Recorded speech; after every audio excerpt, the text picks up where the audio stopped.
With that, I think we are ready to move on to our next session, which features Mr. Pawan Bakhshi from the Gates Foundation out of India. And to run that session, I'm going to turn over to my colleague, Professor Venkat Kuppaswamy. Venkat?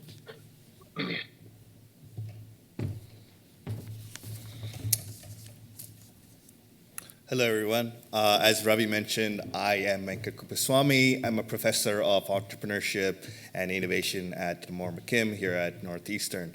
Much of my work focuses on how entrepreneurs raise capital, so this is a perfect event as far as I'm concerned. Much of my work focuses on how to help minority individuals in particular, including racial minorities, ethnic minorities, and women. Right? So to that end, it is my absolute pleasure to introduce Dr. Pawan Bakhshi. And is Pawan online? Yeah, I am, Venkat, but there's something wrong with the camera, I guess. I'm trying to fix that. Oh, don't worry. That's good. We can all hear you great. So great to have you here, Dr. Bakhshi. I will introduce you. So Dr. Bakhshi is the India lead for financial services for the poor at the Bill and Melinda Gates Foundation. Prior to this, he worked with Microsafe, Bharti Airtel, and Singtel in the area of mobile commerce and digital financial services. At Bharti Airtel, he actually co-created India's first mobile wallet service, Airtel Money. Pawan, it's great to have you here. Welcome. Thank you. Wonderful. So let's just kick this off in a very fundamental manner. Why is inclusive finance important, and why is it an opportunity for entrepreneurs in India and more broadly across the world? So, Venkat, a lot of people in the country, and India's got a large population, about 1.4 billion people. A lot of people were underserved and unserved for a long period of time, which meant that their access to finance was very limited, and the access to finance that they got was at very, very high rates. So if the economy has to grow, the availability of credit and at the right kind of pricing and the right amounts and availability is really important. And that cannot happen if the large number of people still stay unbanked. India is a banked ecosystem. So I think the answer there lies is that just the fact that people have access to a bank account, access to savings, access to credit, that allows them to get access to funds from the government in terms of social welfare and protection. And that's really important. So overall, I think the room has all the right kind of people to understand why inclusion is important. But just on the entrepreneurship piece, I think for long we've heard that it's very difficult and very expensive to serve the poor in remote and rural areas, and that seems to be changing now with the advent of technology. So I think the ball's in the hands of the private sector as well as the other financial services folks to be able to take the services to the people. And I think that's where the startups and the fintechs are playing a great role in solving for products, in solving for services, in solving for distribution. So I'll stop there. Thank you. Thank you, Pawan. So clearly the opportunity is great. Can you talk a little bit about some of the challenges that remain? I mean, you've been at the Gates Foundation for some time. You've been in the mobile money space for even longer time. What are some of the challenges that entrepreneurs confront when they seek to contribute to this very, very large problem?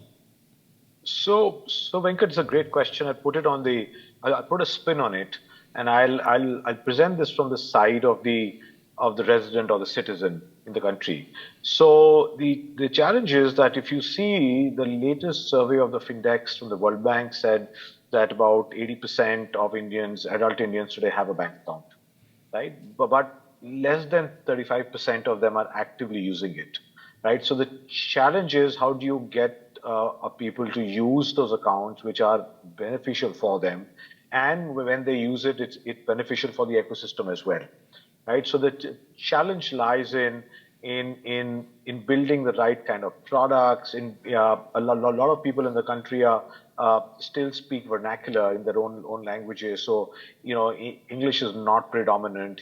Hindi is not predominant either. So you need to do various other languages. Uh, there is lack of trust in the ecosystem by saying, will I lose my cash if I do these transactions? I'm a first time user of mobile services on the financial side rather than on the entertainment side. On the entertainment side, I know how to run a YouTube and other things, but on the financial services side, am I doing the right things?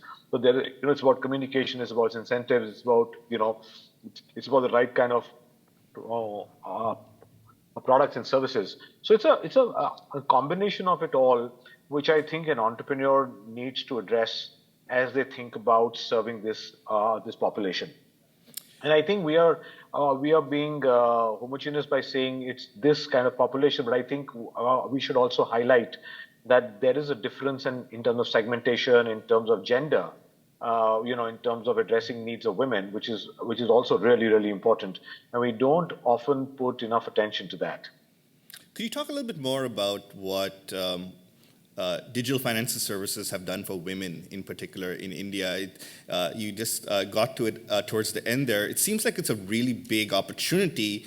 What strides have been made, particularly in access to minority communities and women in India?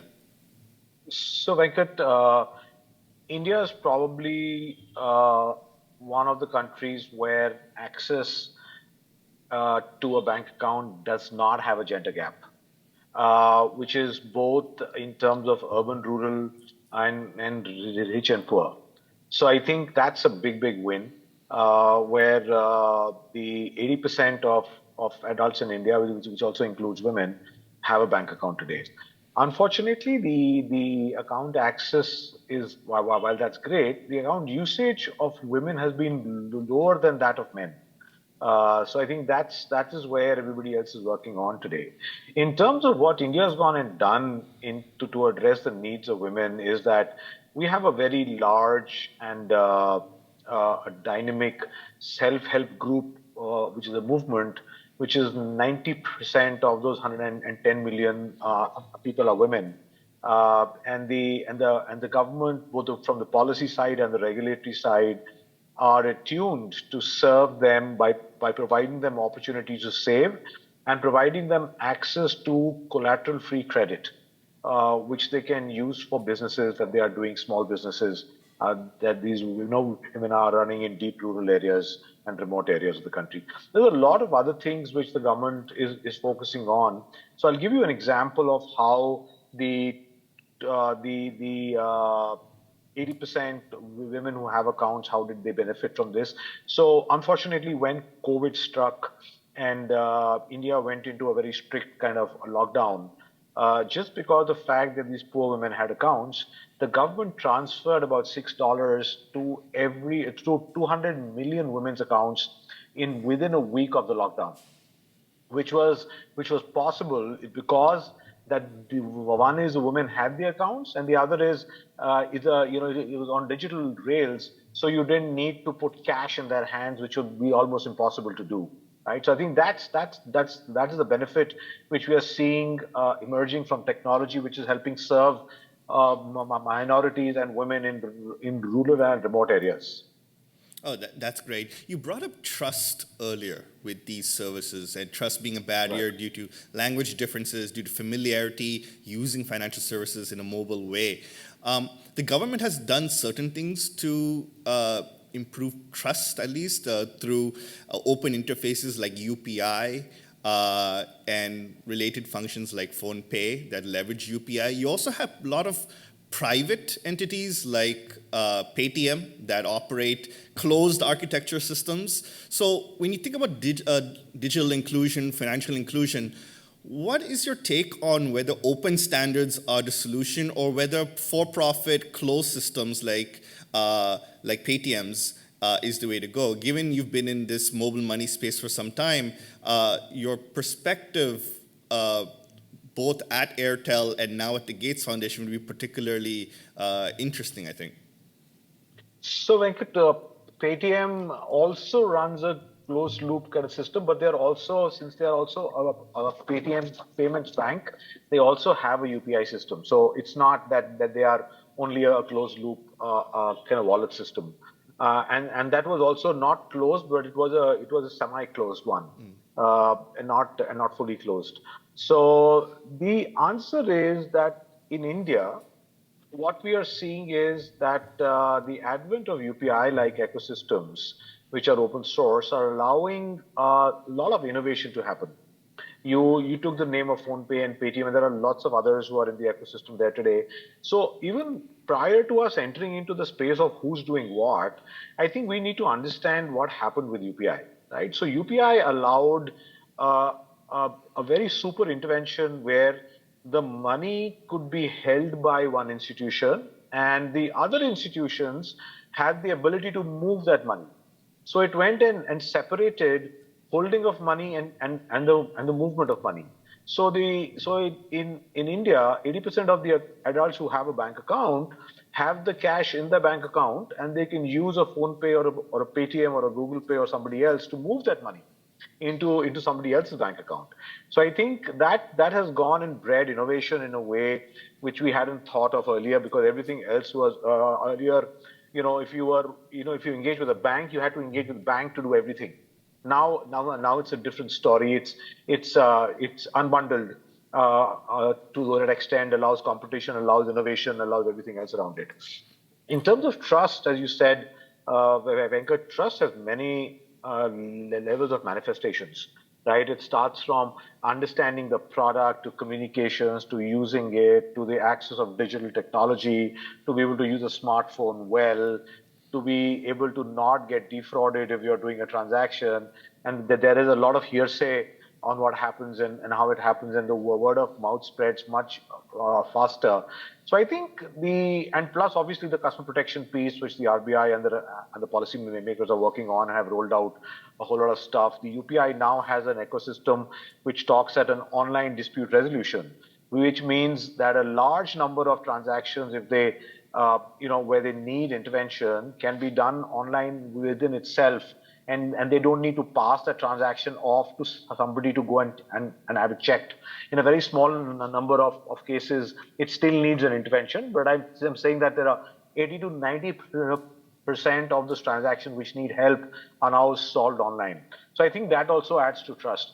I think it's work in progress. It will continue to happen, and I'm happy that it is moving in the right pace, where everybody in the ecosystem is looking to solve for those things. So there are things happening in that area. Yeah, trust also goes both ways. You have trust on the consumer side. Also have trust on the merchant or government side as well. What role do you think that Aadhaar digital identity had in India? There was a big initiative in India. Is this a precursor to entrepreneurship in this realm or success in this realm? I wonder if you could just comment on the digital identity services and documents that are now ubiquitous in India. Right. So it's a good question, and you know, for those people who don't understand the word Hindi, the digital identity program in India is called Aadhaar. Now, Aadhaar means foundational. So this ID is foundational ID, which allows a lot of things to be done on use by using this identity.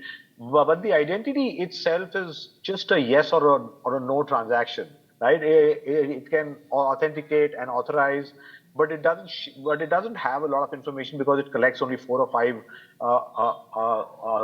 which is fields of data, including biometrics. And so that it's data very limited. But what that's allowed to do is that, one, obviously it allowed poor people to get an identity to share who you are and who you say you are, right? So that the ID system allowed you to do that with a simple biometric based authentication, right? Which is unheard of up till now, and till about a couple of years in the country, because we had several types of IDs, from a driver's license to a passport to a stamp from the village head to say that I live there. and I have a house in this area or whatever. So there were hundreds of types of IDs which the government had, and if you see the master circular from the Reserve Bank of India on KYC, you will see a huge list of ID items that have been allowed. But what the ID did for India was something very, very different. So the ID, as an example, allowed Reliance Jio to open more than 100 million SIM open accounts in less than a quarter, right? It's Wow. because people could just walk in with a thumb and their ID number and get a SIM card issued. In a similar way, India opened about 550 million new bank accounts in the last about 6 years' time with just a biometric identity that are done there. So I think that changed the ecosystem completely. So the KYC now is much more stronger. And plus it's linked back to your own authentication that you can also do it. It's both biometric and OTP based. So and plus now they're doing iris and auth on the basis of face as well. So there are a lot of innovations happening in that space. Again, I say it's work in progress. It'll continue to happen, and we keep evolving on new use cases every day. Actually, So it's on that yeah. topic, Go ahead. Pawan, you're sitting at the Gates Foundation. You have a pretty broad vantage point of all the developments that are happening in the digital space, mobile money, digital financial inclusion. What are some of the innovations you're noticing that are really having an impact in this space? What are some new business models that are emerging that have great potential going forward? Yeah, this is. Oh, yeah. So let me step back and tell you what India went and did in the digital ecosystem space, and we created something called as a digital public infrastructure, which includes the ID system, the instant payment system UPI, which you also spoke about, and a data ecosystem for data exchange. Now, each of these elements has its own benefit, but when they come together, that's when you see magic happening, right? So, as an example, if you take the ID system in about 5 years ago, the KYC for a customer who went to open a bank account or to get a SIM card could cost up to 700 rupees for each KYC, which is about $10 or about $8-9 now, right? And at that $8-9, a lot of poor people would still be excluded because the banks and other financial institutions thought that it's almost impossible to go out and recover the $10 from this poor family unless they did a lot of transactions. And I earned from transactions, but the banks earn from balances and not transactions. But the ID system, when it came in, it dropped the prices of KYC to about 10 cents, right? Wow. So from $10 to 10 cents, and now everyone was profitable, right? So the banks went and got them onboarded, in hordes, right? And so that's one example. If you look at UPI in terms of the payment infrastructure, uh, money transfer within the country, which was formal, used to cost about 5% of the transfer fee. And today, UPI transaction for P2P is free. So that's shaven off, right? But what it's doing is that a lot of these people who are transacting did not have a file, or they had a thin file.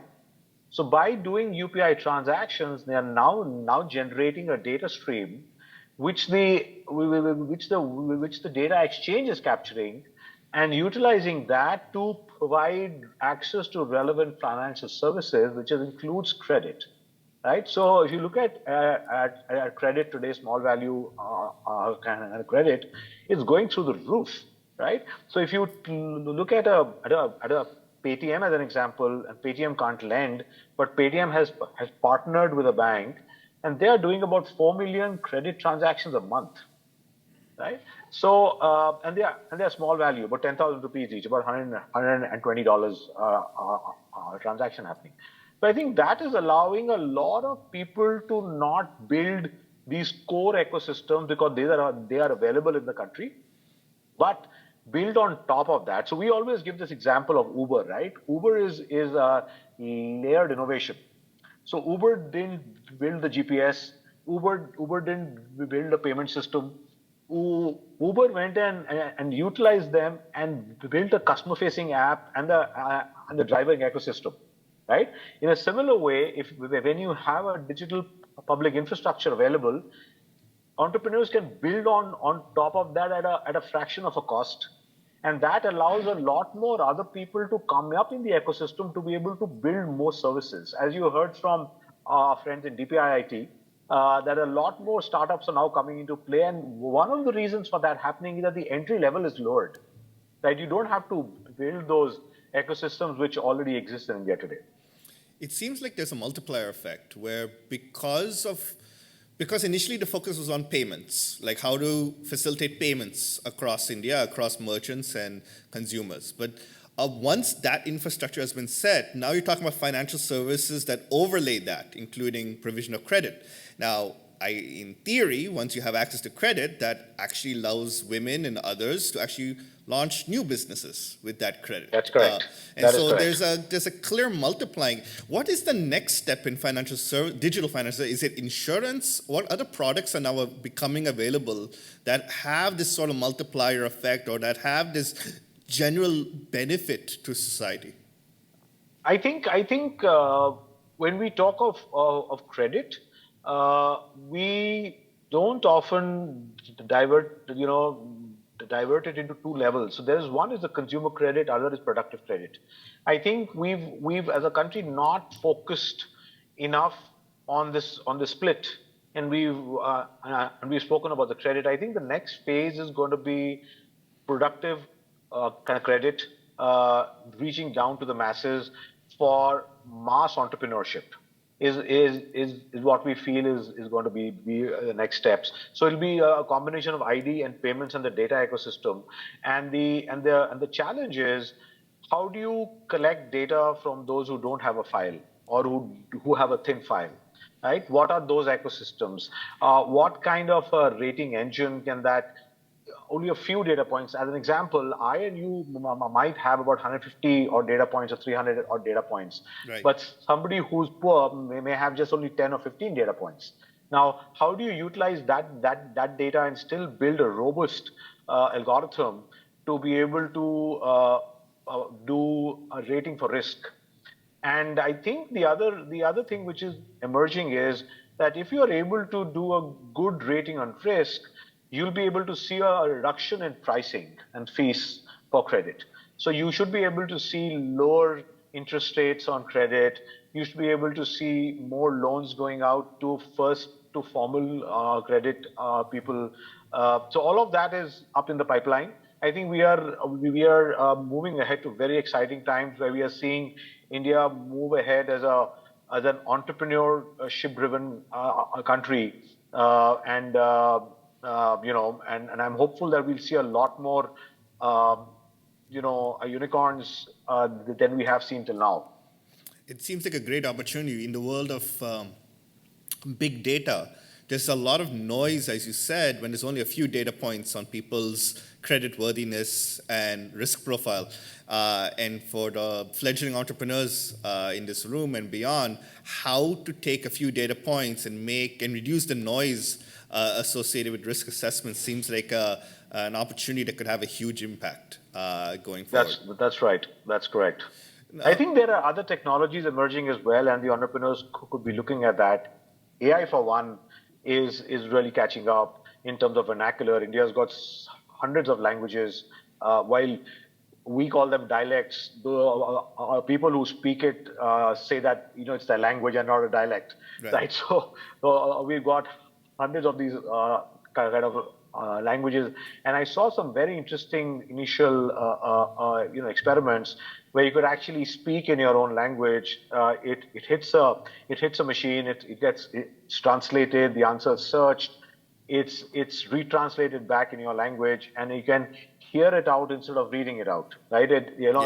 So I think AI has a lot of opportunity to do this both internally and externally. That as an example, your team of service providers could use an open AI tool, but on the data set which is curated, not on a public or open data set. That's another opportunity. There are lots of opportunities where I think you could go to. Insurance, as you said, in terms of protection, is going to be a next phase, no doubt about it. I think what technology allows you to do is allow you to provide all sorts of services to all segments of people, and I think that's what's exciting. Certainly. We also have a lot of students in the room. We have a lot of students live streaming in, many interested in careers with social innovation, social entrepreneurship. I'm sure you've interacted with students quite a bit from your position at the Gates Foundation. What advice would you have for students interested in getting in this space? Again, it's a large problem, continues to be all across the world, but what should our students be thinking about who are considering entering this space? Great. So it's a good, kind of question, and it takes me way back to 2004-5, when I started the M-commerce work at Airtel. I think one of the learnings from there was that it's very important for people who want to be in this space to actually go in and work on the ground in that space, right? It's almost impossible for you to be sitting in Delhi and trying to think of a problem or imagine a problem which somebody in deep rural area in Odisha is thinking of, right, or is experiencing. It's almost impossible to imagine that. So my sense would be, as you do think about what you want to do next in the area that you want to do next, go spend some time, a couple of weeks, a couple of months in the area, see how people there are living, seeing things, what are issues and challenges that they are facing, specifically kind of related to the problem statement that you're facing, and then start building your company from there. I'm sure if you do it in the right way, you will be successful. And along the way, you might find other problems to solve as well, which is always great to have. Because if we are able to, any country anywhere in the world can only grow if the entire population moves along with it on the growth path. If people are left back and behind, they tend to pull the country back. So that's one reason why, if the students are included in interested in addressing the issues of inclusion, they need to be able to solve this for the people where it's not working at all. Unfortunately, we also get drawn in by access to funding and the VCs. And the VC want quick turnarounds of their money and everything else around it, which is not in the inclusion space, because inclusion takes a little bit more longer in terms of gestation, and it needs patient capital. So you have to engage with the right kind of funders to be able to solve in that ecosystem. I'll stop there. Thank you, Pawan. At this point, I think it's really useful to have questions from our crowd. And for those of you with questions, please raise your hand so that our mics can get you. So Pawan, just wait momentarily while we get our mics to our attendees. Sure. Great. Thanks so much for that very informative conversation. A lot of what has been discussed is in the realm of digital innovation, but given the digital divide that's in India, I'd be interested in what opportunities you're seeing from a banking or a finance perspective that are non-digital, and how can we better serve those communities that do not get access to digital services? Thank you, and I didn't get your name. Oh, sorry, Kevin Chua. I'm a faculty here at Northeastern. Thank you, Kevin. So, Kevin, it's a great kind of question, and let me tell you how India is looking to solve, or India has been trying to solve for that.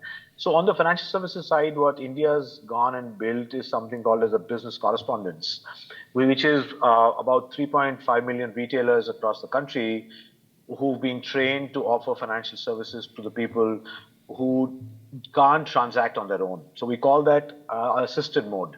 So both self-transaction and the assisted mode transaction run hand in hand. And we call this BC network as a bridge from analog to digital. Because at the end of the day, there has to be some level of digital involved. and the financial services institutions have got this to the level of the business correspondent, who is then able to serve the consumers who don't have either a phone or who have a feature phone. So that's one. The other is that if you look at NPCI, which runs UPI, has launched something called as UPI 123, because they understand that not all citizens and residents in the country have a smartphone, but some might have a feature phone, some might have a basic phone. So now you're able to transact on UPI by using even a feature phone and a basic phone, right? And otherwise, if you can't do even that, you can go and transact at the BC agent. The other thing which India has gone and done is that at the BC agent, I as a poor citizen can go and withdraw my money. You know, the example I gave of the women who received money from the government, or 200 million women of them. So they could walk into a retailer or the India Post offices, share with them their ID number and a biometric, and withdraw the money. So now I might be a business correspondent of, say, State Bank of India, but I'm a customer of Canara Bank.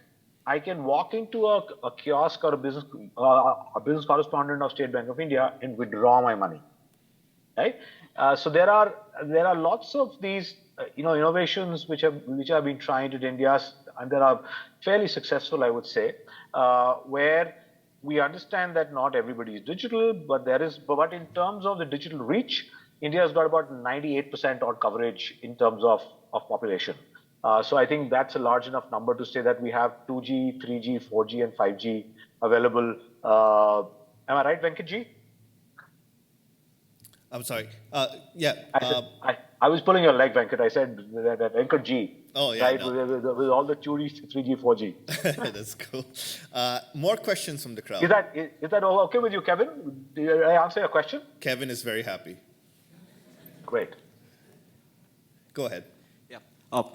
Thanks, Mr. Pawan and Mr. Vikram, for the wonderful conversation. I'm Pranav, and my simple question is, with UPI being so fast and so easy to use, and then it going global, how do you see it enabling trust and inclusivity across the globe, and specifically in India, in states wherein technology is not at the forefront? How do you see that going in the future? Great kind of question. So first of all, let's see where in India. So India is today seeing about 10 billion transactions a month on UPI, and it's on a growth path. So we are seeing this. So not all numbers are public right now in terms of the way it's spread. But if you see PhonePe's report, which is called the Pulse, you will see that almost every district in the country is doing transactions. So I think that's a big win. We still don't know the number of transactions per customer per month, but we assume it's a couple of transactions happening, and about 300 million to 400 million people use it every month, is our sense. So I think that is work in progress. Will continue to expand both in terms of UPI, the way it's happening right now, and and it's growing. I think in terms of UPI going international, it's already started. I think they already. So the first use case which is appearing for NPCI and UPI is, can Indian citizens who are traveling abroad pay at a merchant abroad by using UPI? And so, as an example, if I went to Singapore and I went to a 7-Eleven there, or to Mustafa, or those who understand the thing in Singapore, there is a QR code, and I can scan my UPI there and pay from my Indian account in Singapore, right? And that is expanding at a fast clip. The other is, there are other countries who want to adopt what UPI has gone in terms of the architecture, in terms of the system, in terms of the rule book, and there are other countries like that who are also doing that. So I think it's a combination of the two. But UPI is not the only one there, and there are other systems which are emerging as open source and fast payments. So there is something happening in Pakistan, there is something happening in Ethiopia, there's something happening in Tanzania, there's happening in Brazil, obviously the PIX.